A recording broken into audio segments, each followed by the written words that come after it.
All Hit Radio.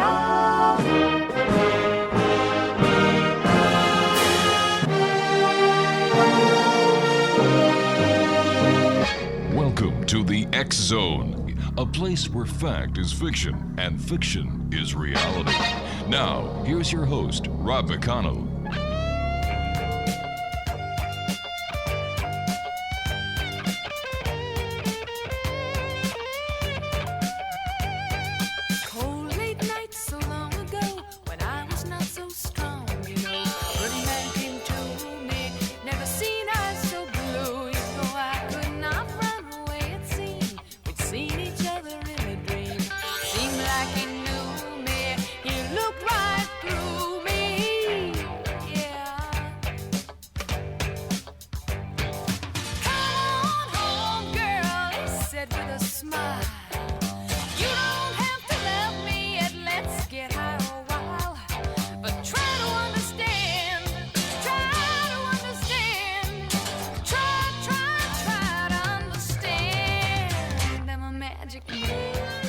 And welcome back, everyone. This is the X Zone, hour number 2 of tonight's show, and we're coming to you from the Broadcast Center and Studios in St. Catharines, Ontario, Canada, and on your hometown radio, Classic 1220, and streamed around the world on classic1220.ca. Once again, if you'd like to send me an email, it's very simple, xzone@classic1220.ca. And if you have a question, if you have a special guest that you'd like us to come on, bring on to the show, if you have any questions, or if you're having a problem in any of the areas that we deal with, the paranormal, ghost hauntings, UFOs, Bigfoot, werewolves, whatever, and you need somebody to help you, all you need to do is send me that email, and we will do our very best to connect you to people that we have had on the show over the years and that we consider to be credible, and we will get them to contact you, because nobody deserves to be afraid of anything. And some of the topics that we do discuss here on the X Zone are rather, well, how did one lady put it to me? Rob, you talk about weird and scary stuff, but I love listening to your show. All right, so there you go. X Zone Nation, my guest this hour is a good friend, OBERON ZELL, and he is the co-founder of Church of All Worlds. He is a grand wizard. He is a teacher. He is the only person I know that owned a live unicorn. And he's also the author of a new book that's out there called History's Mysteries, Turning Points That Changed Our World. Atlantis, Lemuria, the Garden of Eden, are these merely myths and fantasies of paradise lost, or actual places that have somehow disappeared from the face of the earth? And what of the famous legends of a great and universal deluge that are found in so many ancient cultures? Could there really been a vast global and disaster that drowned the entire populations and submerged settlements throughout the world? Well, these are just some of the answers that are found in this book. The book is entitled History's Mysteries, and my guest is OBERON ZELL. He's a renowned wizard and elder in the global magical community. And he publishes the Green Egg magazine for over 50 years. He's the author of Grimoire for the Apprentice Wizard, going back to 2004, and many other books. Joining me now is the one and only wizard himself, OBERON ZELL. And OBERON, welcome back to the X Zone, and congratulations on your book, sir.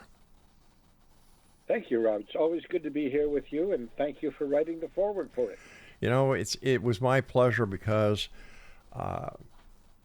having had you on the show a number of times and speaking to you both on air and off air, you every time I talk to you, I think I'm getting a question, but when I get the answer to the question, there's more questions that arise out of that very simple answer.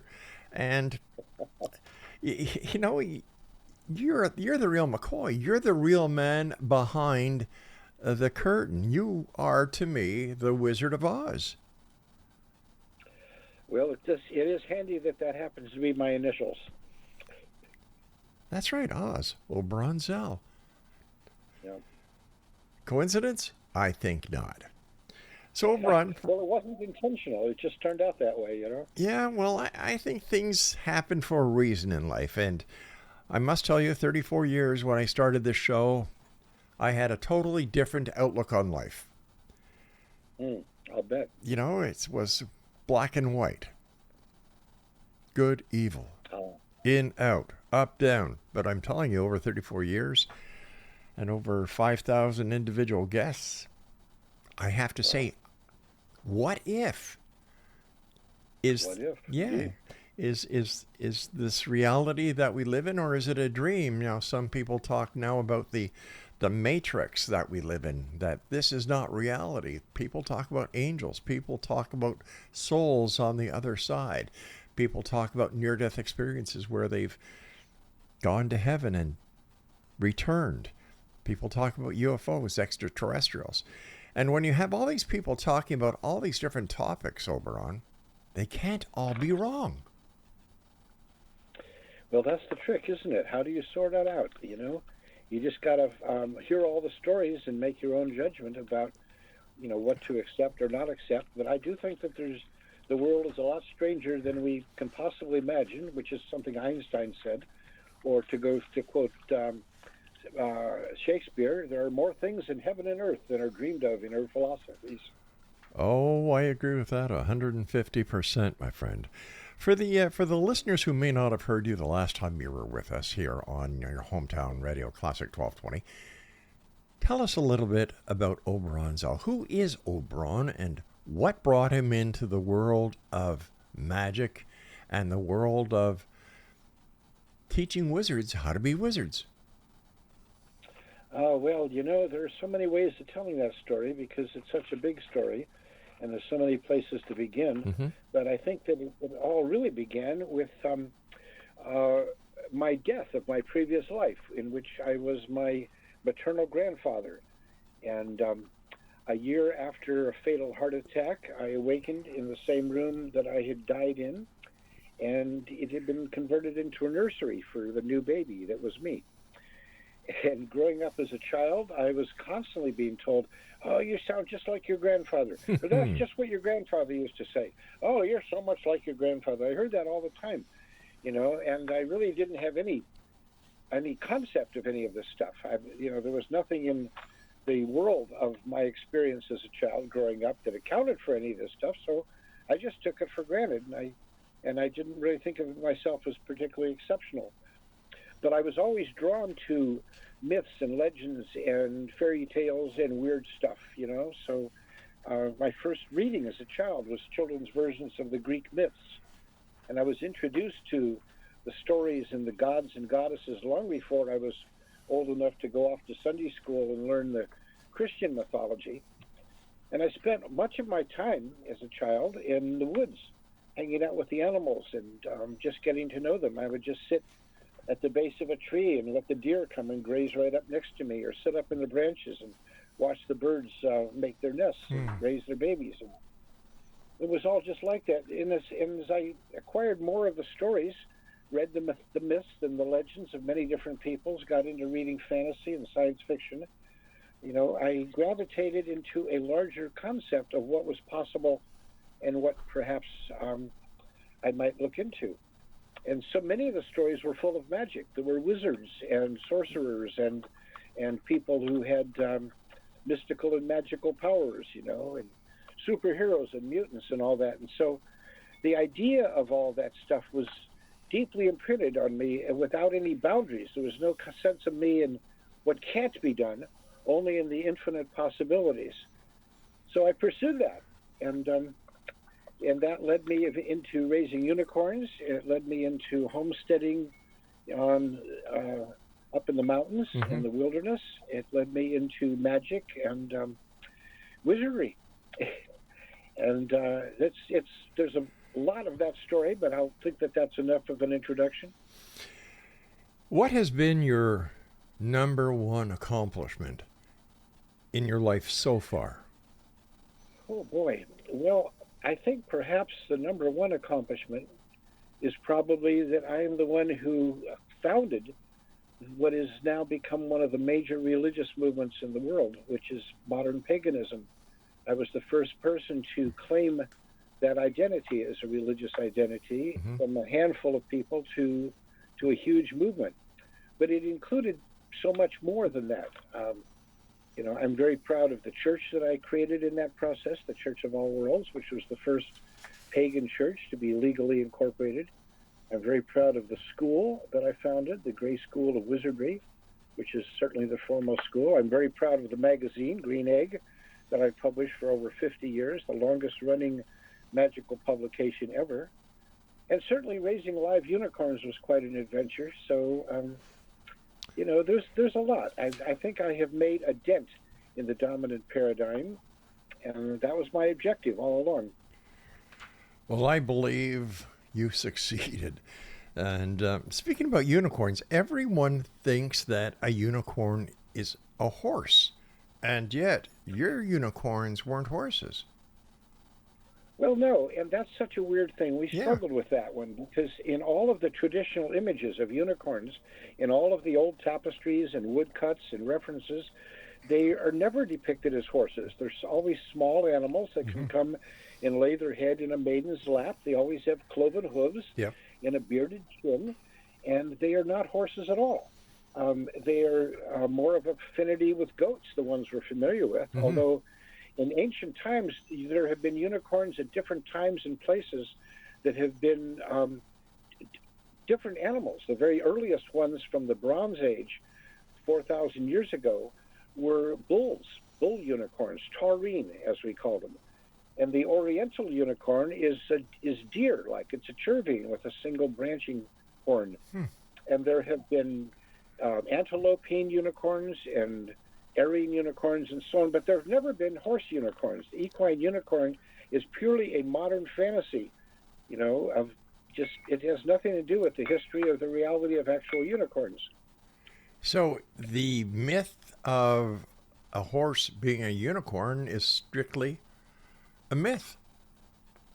Yeah, well, it isn't even really, I don't think it qualifies as a myth even, because it's just a modern artistic image where little girls who like to draw horses drew them with wings and horns and stuff like that. It's just purely a contemporary art convention. It has nothing to do with the history of the actual creatures.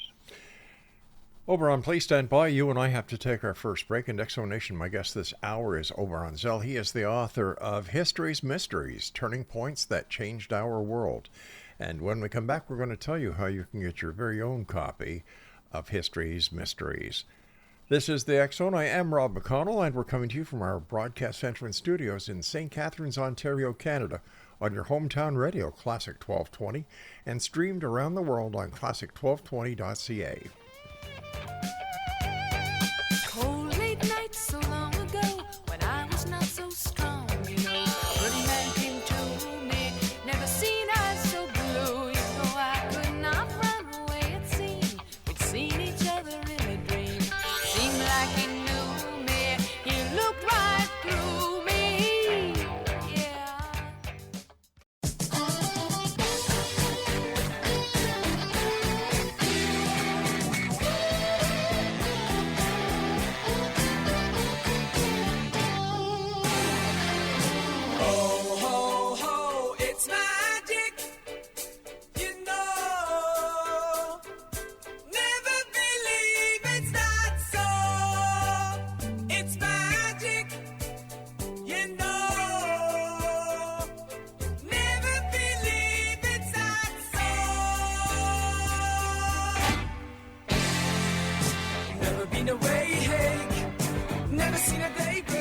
Welcome back, everyone. This is the X Zone. I'm Rob McConnell. My guest this hour is Oberon ZELL, and he's the author of History's Mysteries, Turning Points That Changed Our World.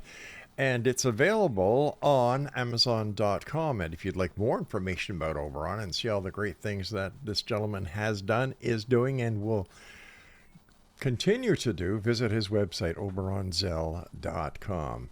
Oberon, over the years I've had the pleasure of talking to many authors, and there's always one chapter in their book that they love more than any other chapter. What is your favorite chapter in your book? That's quite a question, isn't it? Well, one of the first things that I found most intriguing in studying the histories mysteries that turned out to be this book is a fairly obscure event that happened in 46 BCE, where the whole world was changed by the simple fact that the wind did not blow on that fateful day. And that was a day in which it's all recorded in some detail in the third book of Julius Caesar's Gallic Wars, 56 BCE. And he describes in there how he met a fleet of incredibly magnificent ships from the Celtic Carthaginian alliance, 220 great sailing ships with leather sails and a swan prow, like the Viking longships had a dragon prow, and these had a prow of a swan. There's 220 of these ships that had been sailing across the Atlantic for apparently, possibly centuries. And they met them, and they would have been completely overwhelmed. The Romans were way outclassed, except these were sailing ships, and there was no wind. And these great ships, their sails hung slack, and the Romans rode up and threw grappling hooks aboard and killed everybody and burned all the ships. But the interesting thing is the ship's sails, they point out, were made of leather. And leather catches the salt spray from the sea, and when it dries, the salt crystals are, gleam in the light, blindingly. And we hear stories of these crystal ships from legends of the Elves, and we hear them from the Native Americans along the eastern coast of these great birds, these great white birds that sailed across the sea. And we've lost this complete thing. But had there been a wind on that day, one simple little thing, right at the English Channel is where this occurred, in June of 56 BCE, right at the English Channel. Had there been a wind, Julius Caesar would have been defeated. That would have been the end of it. There would have been no Roman Empire. It would not have happened. There would have been no conquest of the Romans of the world. There would have been no conquest of Jerusalem. Therefore, there would have been no oppression of the Jewish people by the Romans. There would have been no rise of Christianity. There would have been no diaspora. There would have been none of all of Western history. The whole, Christian church and the Inquisition and the conquistadors and everything that has happened over the past 2,000 years would have been completely different. And I just find that fascinating. And so I have a whole chapter on that, chapter 32. It's called Crystal Ships. And that has got to be one of my favorites. When I was reading your book, my favorite chapter, one of them, because it's hard to say which is my favorite because I love the entire book, is chapter 33, Magical Artifacts. And one of the discussions we used to have on the X Zone a number of years ago was about the Spear of Destiny. Oh, yes. Right. And its appearance and disappearance throughout history. Why don't you tell our listeners about the magical artifacts? And there's also, of course, everybody who reads anything about the knights and King Arthur. There's that Excalibur, that sword. That's right, the magic sword, and of course the Holy Grail's in there, and King Solomon's ring, and other things. Well, it's really fascinating how much of the stories are filled with magical treasures that are alleged to have actually existed in reality. And the Spear of Destiny is a great example of that. That was supposedly the spear that a Roman centurion supposedly pierced Jesus' side at the crucifixion. Right. And so it attained a certain legendary quality to it.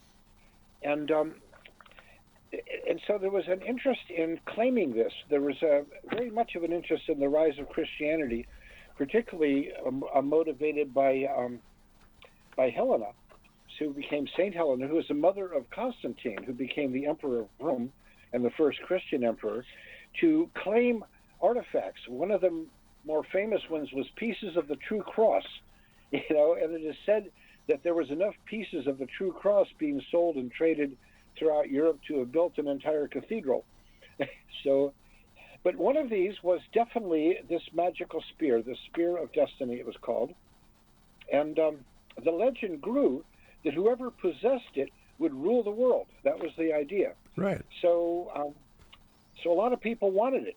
It was said to have not only gotten to Constantine, but Emperor Theodosius and Alaric the Goth, who sacked Rome, and Attila the Hun, and various other significant people. It was a big deal in the 40s or the 30s for Hitler. Hitler really wanted it very badly, and he sent out crews. This is what the Indiana Jones movies were all about. He sent out crews around the world to try to find some of these legendary artifacts, like the Holy Grail or the Ark of the Covenant, right. Things like that, But the interesting thing is that the Spear of Destiny was claimed by Charlemagne, and after serving the Holy Roman Emperors, the spear was put on display in the Hofburg Palace in Austria. And so that became quite an issue. Hitler claimed it. He seized it from the museum and claimed it as his own. And after his defeat, the Holy Lance, the Spear of Destiny, was returned to the Hofburg Museum, where it resides today, and you can go see it. It's still there. Obvious. It's very interesting. It's one of the few artifacts that we actually can go and take a look at. Obviously, it didn't work for Hitler because, as we all know, he didn't win. He lost. I know. It doesn't. Some things don't always turn out the way you think they are. Yeah. Something else I wanted to ask you about when you were on last time, and unfortunately we ran out of time, was there seems to be a parallel between Greek mythology and Christianity. For example, Zeus is the king, and then you've got God on the side of Christianity. Hercules, the son of Zeus, Jesus, the son of God. Helena on one side, the Virgin Mary on the other. And then you've got the demigods, everything happening atop Mount Olympus, everything happening with Christianity in heaven. Who stole what from who, in your opinion? Well, that is a very interesting parallel. I talk about that in one of the chapters in the book, the story of the war in heaven, where there was an account given in several different cultures of this battle among the gods, in which it was like a rebellion, and the one company of gods was defeated by the next one. In the Greek mythology, it was the clash of the Titans, right, as in the movie. And in the Christian mythology, it was the war in heaven between the angels and the demons who were cast down. There's a lot of parallels there, and I think one of the interesting things is go back to the Garden of Eden mythos, where the serpent is presented, Lucifer, as the tempter who tries to get the people to rebel against God and eat from the forbidden fruit from the tree of knowledge of good and evil. Well, the Greeks had a similar story of their character named Prometheus, who stole fire from the gods and tried to help humanity, and in defiance of Zeus, the All-Father. But the interesting thing is that the Greeks regarded Prometheus as a hero, and the Jews regarded Lucifer as a villain for the same thing, basically, for trying to champion humanity. And but the interesting factor is that the Hebrews were sheep people. They were sheep herders, and that was their totem animal. They identified as the people of the sheep, and their thing was all about shepherds and shepherds leading their flocks. Right. And we all know where the shepherd eventually leaves the sheep. I mean, if they're lucky, they just get fleeced. But the Greeks were goat people, and that was their totem, and they had a whole different attitude about that sort of stuff. They admired the independence and the refusal of goats to be herded, and all that. So I think one of the aspects of culture that I touch on briefly is the way different peoples and cultures have identified with the animals that have been their primary livestock. For example, in Crete, it was the honeybee. So we see these reflected in many ways. In ancient Egypt and Sumeria, it was cattle. They were cattle people. And when you're raising cattle, you castrate most of the males. So these cultures were really big on having eunuchs. They were always castrating people. There's so much of that. But why? Why were they castrating men? Or didn't they need to go forth and multiply? Well, they see, the thing is that one guy could do it all, and so the idea was harems. This is the way it is with the animals that are there. So, you have one bull, and he services all the cows, and they all have babies. You don't need more than one bull. And in these cultures, you would have one king, and he would have a big harem. He would collect all the women of the village, and keep them to himself, and the rest of the men didn't get any. They would be sent off to war, to fight for it, but they certainly weren't getting laid. No. And that was kind of the plan, That was how it worked. Talk about overworking yourself. Wow. Not tonight, honey. I've got a headache. Right, I would think. What did these guys have? I mean, Solomon was supposed to have had 1,000 wives and an even larger number of concubines. It's like, what did he do with them all? I mean, wow. Really. Hats off to him if he was able to accomplish all that. But we've got to take our next commercial break, so please stand by. Oberon Zell is our special guest. His website is oberonzell.com, and he's the author of a brand new book that's out. It's available at Amazon, History's Mysteries, Turning Points That Changed Our World. And Oberon and I will be back on the other side of this break as we continue here in the X Zone with yours truly, Rob McConnell, from our broadcast center and studios in St. Catharines, Ontario, Canada. You're listening to us in your hometown radio, Classic 1220, and streaming around the world on classic1220.ca. It's magic, never believe it's not so. It's magic,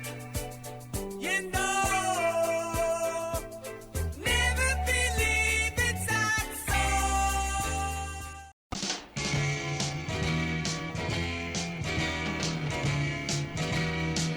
Do you believe in magic in a young girl's heart? How the music can free her whenever it starts, and it's magic. If the music is groovy, it makes you feel happy like an old-time movie. I'll tell you about the magic and it'll free your soul, but it's like trying to tell a stranger about a rock and roll. You believe in magic? I believe in magic. That's because I'm the magic man here at Classic 1220. This is the X Zone, and we come to you Monday through Friday from 10 p.m. Eastern until midnight on Classic 1220 and streamed around the world on classic1220.ca. Oberon Zell is our special guest, and his website is oberonzell.com, and his new book, History's Mysteries, is available on amazon.com. Oberon, when we look at mythology, there seems to be a crossover or a connection with animals and humans, like the Minotaur and so on. Is it possible that what we are learning about with today's science and the different explanations we have for many of the wondrous things that those in past observed, but they didn't have the concept of what it could be except something magical, something mythical? For example, is it possible that when we have the different creatures in mythology, that what we're looking at is not only the fact that we have half human and half animal, but are we witnessing DNA experimentation on a very, very early presence being introduced to this planet by someone else? Well, that's a fascinating speculation. It's been a real question as to where we came from, because we are clearly related in the inheritance of the other great apes, of which technically we are part of. Right. And yet there are some crucial differences, and we have to question where they came from. Were our genes messed with in the past by some, alien experimenters, or perhaps time travelers even? I find the idea of time travelers to be a more attractive one than the idea of aliens when we deal with a lot of the UFO encounter experiences. They don't appear to be that extraterrestrial. I mean, they're humanoid enough to look like they could be our distant descendants, as opposed to looking like praying mantises or octopuses or something. And that's what But, we hear a lot of these days are yeah. the praying mantis ETs. And I don't know. I don't buy into that one. But, there are those that you can say, possibly. Is it possible? I'm sorry. Go ahead. Go ahead, Oberon. No. It's a fascinating question, and it's one that's always fun to think of. But I think as the more we've done genetic studies, the less we find that is compatible across those boundaries. I'm afraid, Mm-hmm. But I suppose gene splicing and experimentation that we're beginning to embark upon, might lead us to some, things that may seem impossible now, and I can't see it completely impossible that could not have been done by more advanced experimenters. Although who they would be and where they would come from, I don't know, because this is a big problem with the whole UFO encounter thing. I mean, we've got all these people reporting encounters with aliens, Mm-hmm. and we're looking for them out there.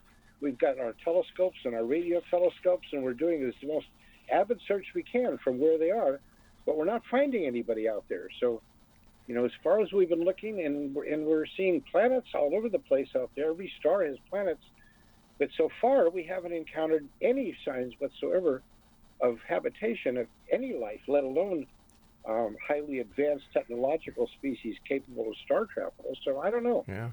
Well, I really don't. This is where I think time travel comes in, or multiple universes, multiple dimensions, where this can actually theoretically be possible. Yeah, I think so. Consider that if anybody ever in any distant future, maybe a million years from now, maybe more, develops time travel, which is not entirely technically impossible. There have been several proposals. The nature of the universe, as we understand it, the mathematics does not actually prohibit time travel. We just don't have the technology at this point. But eventually, I can't imagine that we won't. And once that happens, time travelers will have access to all of history and could very well be showing up in our backyards. That to me makes more sense than anything else. And of course, the alternate dimensions idea is another one. The idea is that every time a decision is made or some significant event happens, that the timeline splits and you get two parallel universes, like in Back to the Future. So, there's a lot of interesting speculations. Again, there's more things in heaven and earth, Horatio, than are dreamt of in your philosophies, to quote Shakespeare in Hamlet, Yes. What is your opinion, or what is your take on the sightings of Sasquatch? Like the aliens, once there is no proof that they actually do exist. That's a fascinating thing, too.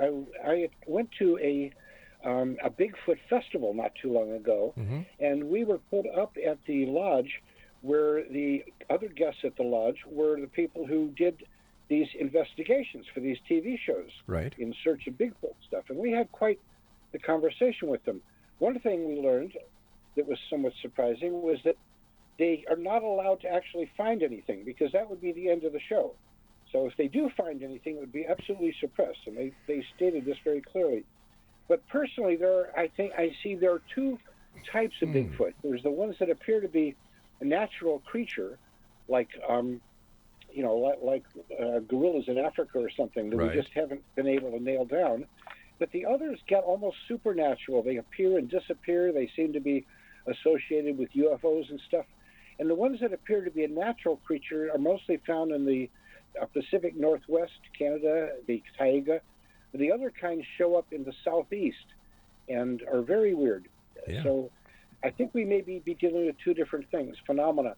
But I personally feel no reason whatsoever why the Pacific Northwest Bigfoot couldn't be a real creature. To me, they look exactly like an extinct type of hominid that we call the Paranthropus, which was much bigger than the early humans of the time, and believed to have gone extinct. But the territory that they are reported from is the taiga, which is the largest terrestrial biome on the planet. It's vast. A vast area surrounds the North Pole above the temperate zone, all of Canada, Siberia, Northern Asia, all of that vast area there. And that's a reasonable habitat. It's not very well inhabited by people. and it would be very easy for a large animal to stay inconspicuous. Consider that the entire world population of gorillas, mountain gorillas or bonobos, Right.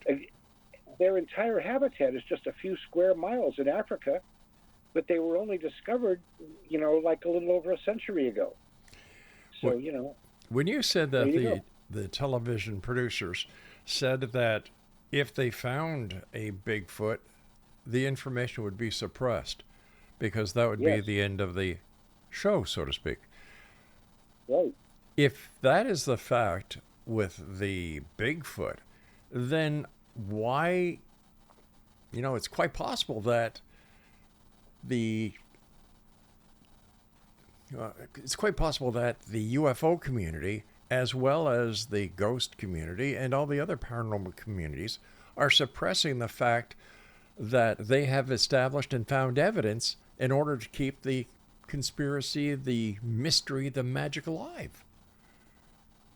Well, and many people think that. Many people feel that the UFO phenomenon is being suppressed. That we have captured UFOs and alien bodies that are hidden in Area 51 and stuff. There's a whole mythology around that.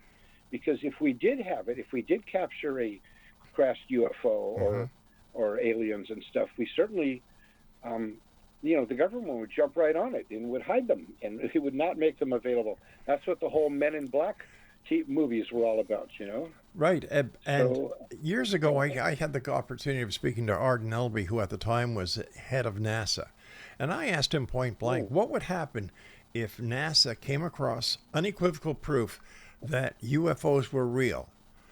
Would you suppress the information? He said, Rob, that's the last thing we would do. We would call a press conference and put everything on the table because it would guarantee us more funding.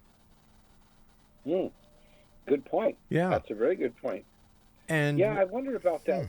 I expect that alien artifacts would be likely to be found on the moon or Mars, because if anybody was visiting, they would be setting up bases where they could observe, Right. So, are we going to find them? Have you done any research about the Egyptian artifacts that have been found in the Grand Canyon? No, I'm not aware of that. That's something new to me. Oh. Egyptian artifacts in Grand Canyon. Tell me more. All right. We've had a couple of guests on, I can't remember their names right off the top of my head, who had done research, and that there have actually been artifacts from Egypt that have been found in the Grand Canyon. And what I will do is I will find the information in our archives and I will send it to you. Please do. That sounds fascinating. Yeah, well, there's also historical proof that the sailors from the Middle East, sailed to North America and traded with the Indians, the Native Americans and Canadians for bronze. Is it bronze or tin? I forget. I get those two mixed up. It was tin from Cornwall. I think from this country it would have been copper, not bronze. Right, copper. Yes. Bronze is made of copper and tin. Yeah. But the Great Lakes were a great source of copper. Mm-hmm. So Well, that's what I was talking about with the crystal ships. They were trading. They were trading vessels, and they. One of the interesting things is that they were Phoenician, essentially. The Phoenicians were the great sailors of the ancient world, and they controlled the Straits of Gibraltar. They had access to the Atlantic Ocean that nobody else had, because they controlled the only access. It's part of why the Romans had to go to war with them, is to gain access to get out of the Mediterranean. And they've been trading across the ocean for centuries, and those were some of the items they traded for. Was copper and furs and things like that. What they traded in return were finished works and tools and such. And the interesting thing is that the capital city of Carthage during this period was originally called Bursa, which means hide, because it was. There's a story about it, an ox hide being a major factor of the founding of it. It's in the book for more details. But they made little ingots that were plates in the shape of an ox hide that had been found, and these were like bills of lading or inventories of the ship stuff written in Phoenician. And these would be major items for the native people who traded, and they would keep them and pass them on and use them as trade goods of bronze. They were nice bronze or brass. Right. And they would bury them in burial mounds. Oberon, we've got Oberon. I apparently hate to they do were this. found. We've got to take a break. Please stand by. Exonation Oberon Zell is our special guest. OberonZell.com, and he's the author of History's Mysteries, available at Amazon.com. We'll be back as we wrap up this hour and tonight's show here in the X Zone with yours truly, Rob McConnell, on Classic 1220 and streaming at classic1220.ca. Never seen a day great. Leaning on.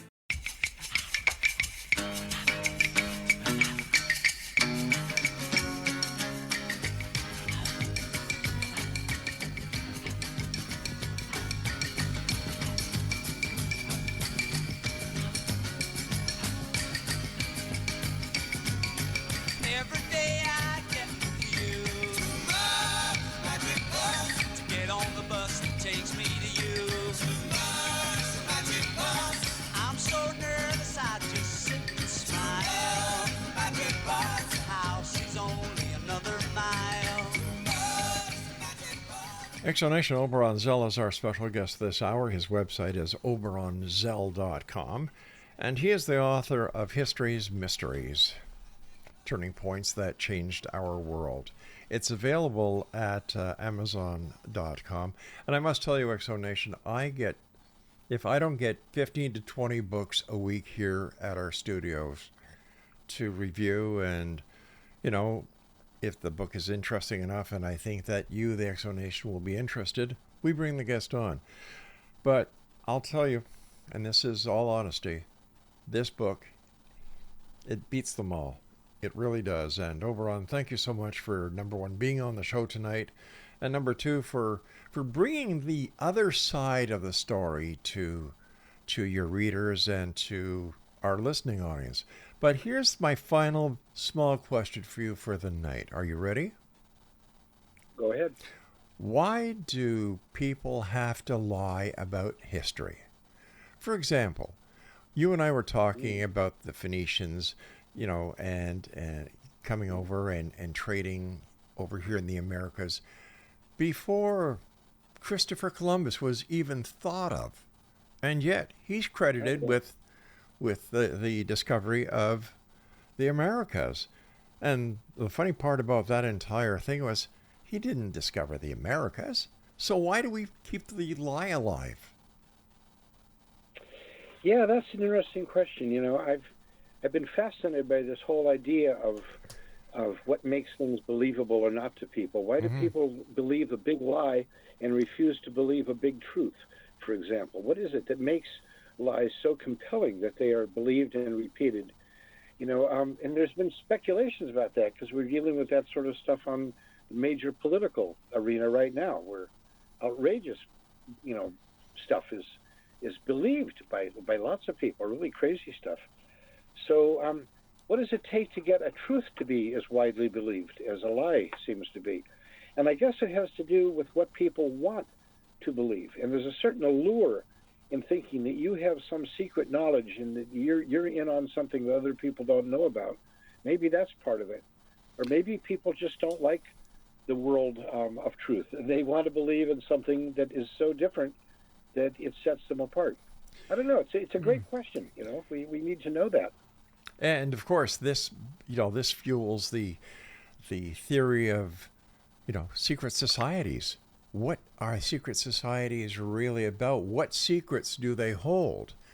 And the more you place an emphasis on secrets, the more people that are drawn to its lure, and the more people that are drawn into the mystery or the misinformation or the lure, the longer that lie continues, or the cover-up continues, the conspiracy continues and grows and grows and grows.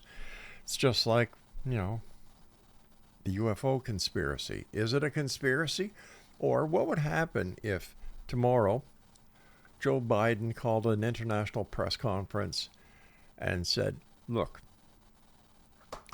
Everybody wants to know about the UFOs. I am going to tell you the God's honest truth, based on all the information we have collected over the years, going back to Kenneth Arnold and the Roswell incident as reported in 1947. Members of the world press, are you ready? Drum roll, please. The truth is, there are no UFOs. There are no aliens. We don't have any proof. Right. What would happen? Yeah. I think, interestingly enough, I don't think anything would happen because the people who want to believe would not change their minds. They would not accept the dismissal, any more than the people who want to believe in the stolen election are going to be dissuaded by any revelation or truth that comes out. People are going to believe what they want to believe, and this includes bizarre and crazy conspiracy theories or religious stories. I mean, if you really look at the core beliefs of some of the great religions, there's pretty crazy stuff, I mean, the whole virgin birth story, for example, or, a lot of them. But people believe it because they have reasons for it. They want to believe it. And there's something to want to be say, I know something you don't know, nanner, nanner, nanner. Right. Right. And that's very appealing to people. I think we just have to shake our heads and let the children play, because they're going to anyway. But how dangerous is this for a society as we go forward? We're not solving any issues. We're not teaching the proper values to the youth of today who are the leaders of tomorrow. So isn't it important that the real truth be found out, be investigated, and reported? Now, even if you do the investigation, and you find nothing, just be honest and say, we found nothing. Or if you find something, be honest and say, this is what we found. But to perpetuate lie after lie after lie after lie after lie, what are we accomplishing? In my opinion, nothing. Well, I'm with you there, of course. That's why I write the books I write. This is why the Histories, Mysteries, and my bestiary of stories of magical and mystical creatures and all the rest of the stuff I write is about that. What is the truth that we can get out of here? And so I do the research, and I travel to places. I've traveled to many of the places that are in the book here that I talk about. I've got excerpts from my journals. I think we need to do serious investigation, and I think we have to go where the facts and the story lead us. Right. Because I think we do need to know what's really going on. Myself, but there are other people who are not going to want to know, and they certainly don't want to know if the truth contradicts what they want to believe. If they want to believe that their particular path is giving them salvation and a ticket to eternal paradise and or whatever it is, right, or political power or wealth or anything like that, or just, being able to say they know something other people don't know, they're going to stick with that. They're not going to change. It's funny because I've had people on the show who are convinced beyond a shadow of a doubt that there are no UFOs, there are no extraterrestrials, that it's all made up, it's all fantasy. And then I ask them, well, do you celebrate Christmas? Well, of course. Do you tell your children about Santa Claus coming down the chimney? Oh, yeah, of course. So Exactly. What's the difference between you saying that there are no UFOs and other people saying there are? If you yourself believe that, or you tell your children that there's a Santa Claus and he comes down the chimney and the rest of it. I find that there's a lot of double standards in life, and that maybe we should just go with the two that I believe in, the right and the wrong. When I was a police officer, we always said there were three sides to every story: his side, her side, and the truth. I think you've got that one Yeah. there. Well, in ancient times, there was a set of criteria that were articulated that I think are pretty good, and that was the criteria of truth, beauty, and goodness. Is it true? Is it beautiful? Is it good? And that's how people chose to evaluate information. And I think those are pretty nice, all three of those qualities. I agree with you. I agree with you. And I think that when you have legends like Christmas, Easter, or other holidays that actually teach you lessons about life, that are positive lessons, there's no harm in that, in my opinion. Because when you look at Christmas, everybody at Christmas dons this Christmas spirit, and if I could only can that or bottle that, I would be the richest person in the world, even if I sold it for $1 a bottle, because we all need that Christmas spirit. Well, I do the Santa Claus thing at Christmas time, and and I got the suit and I got the hat and I've got the beard and all that stuff, and I have to say I really believe in Santa Claus. There is a powerful spirit that just simply goes out into the world at that time, and it inhabits people. It kind of takes over. It does. Take it on. That's the Christmas and spirit. The spirit of generosity and joy and kindness and love of children. And the kids pick up on it, and the adults do too. I mean, I go out there, not just doing a thing in a department store, but just on the street. In December, people say, "Are you Santa Claus? Can I get my picture with you?" That kind of stuff. It's wonderful. So why can't we have the same spirit all year long? That's what I don't understand. Well, I've discovered a little secret about that. Oh? I got myself, me and my lady, we got ourselves a couple of steampunk hats. Really nice hats with the goggles on them and stuff. Mm-hmm. And we wear them when we go out. And people love it. People say, "I love your hat," and they smile and they laugh and they come up and they want to talk to us and joke with us, and they go away, a little higher and a little happier than they were before. So we've come to think of these as our magic hats. I guess all we need to do is find something that brings the magic out in people all year long.